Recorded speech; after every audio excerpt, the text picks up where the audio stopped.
समुद्र की उग्र लहरों और आसमान की गर्जन भरी चीखों के बीच चक्रवात मोथा ने एक बार फिर ये साबित कर दिया कि प्रकृति की शक्ति के आगे तकनीकी और तैयारियों दोनों की सीमाएं हैं।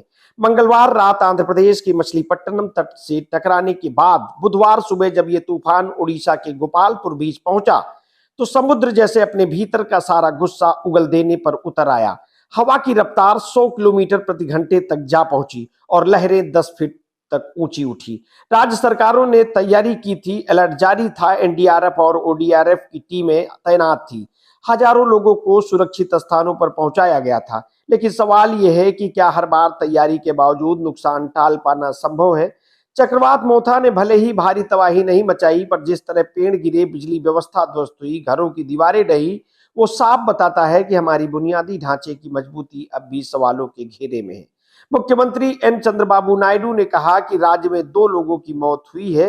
ये संख्या भले कम लगे, लेकिन क्या हर बार एहतियाती उपायों की आड़ में इन मौतों को सामान्य मान लिया जाएगा?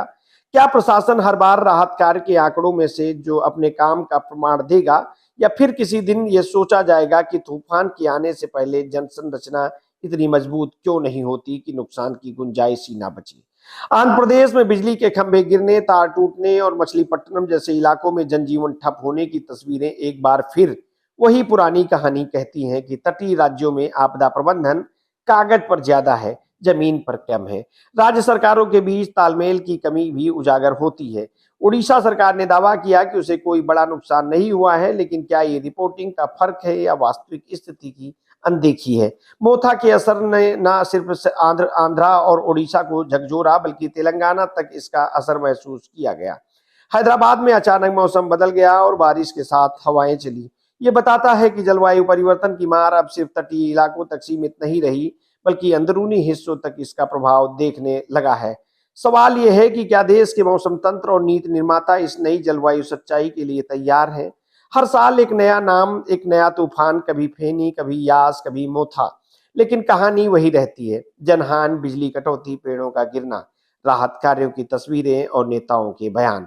ये दोहराव है, ये असली चिंता है, क्योंकि जब तक इन देशों में आपदाओं को घटना की तरह देखा जाएगा, प्रक्रिया की तरह नहीं, तब तक मोथा जैसे तूफान आते रहेंगे और हम बस एहतियात उपायों की प्रेस विज्ञप्तियां जारी करते रहेंगे।